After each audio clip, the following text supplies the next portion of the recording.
போதையில்லா தமிழகத்தை உருவாக்கவும் பொதுமக்களிடையே உடல் ஆரோக்கியம் குறித்து விழிப்புணர்வை ஏற்படுத்தவும் பல்வேறு நகரங்களில் மாரத்தான் ஓட்டம் நடைபெற்றது.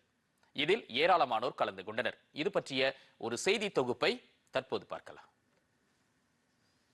சென்னையில் 4 பிரிவுகளாக நடைபெற்ற மாரத்தான் போட்டியில் 25,000த்திற்கும் அதிகமானோர் பங்கேற்றனர். நேப்பியர் பாலத்திலிருந்து இந்திய கடல்சார் பல்கலைக்கழகம் வரை இந்த போட்டிகள் நடைபெற்றன. வெற்றி பெற்றவர்களுக்கு பரிசுகள் வழங்கப்பட்டன.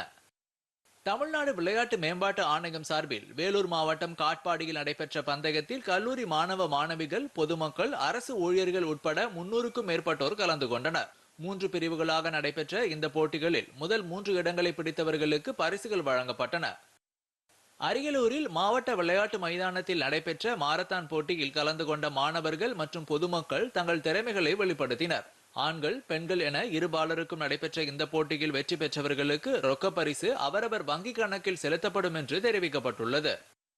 கிருஷ்ணகிரியில் நடைபெற்ற மாரத்தான் விளையாட்டு போட்டியில் இணையதளம் வழியாக பதிவு செய்து 200க்கும் மேற்பட்டவர்கள் கலந்து கொண்டனர். ராயப்பேட்டை மேம்பாலம், அண்ணா சிலை, பழையப்பேட்டை வழியாக விளையாட்டு மைதானம் வரை இந்த போட்டி நடைபெற்றது. தமிழ்நாடு தடகள சங்கம் சார்பில் விழுப்புரத்தில் நடைபெற்ற மாரத்தான் போட்டியில் 500க்கும் மேற்பட்ட மாணவ மாணவிகள் பங்கேற்றனர். இதில் முதல் 6 இடங்களுக்குள் வந்தவர்கள் தேசிய அளவிலான போட்டிக்கு தகுதி பெற்றவர்களாக அறிவிக்கப்பட்டுள்ளனர். திருவாரூர் மாவட்டம் மன்னார்குடியில் நடைபெற்ற மினி மாரத்தான் போட்டியில் காவல்துறை அதிகாரிகள், மாணவ மாணவிகள், பொதுமக்கள் கலந்து கொண்டனர். 15 கிலோமீட்டர் போட்டி தூரம் நிர்ணயிக்கப்பட்டது. நெல்லையில் 2 பிரிவுகளாக மாரத்தான் போட்டி நடைபெற்றது. அண்ணா விளையாட்டு அரங்கத்திலிருந்து தொடங்கி 8 கிலோமீட்டர் தூரம் நடைபெற்ற இந்த போட்டிகளில் முதல் 3 இடங்களை பிடித்தவர்களுக்கு தகுதி சான்றிதழ், ரொக்க பரிசுகள் வழங்கப்பட்டன.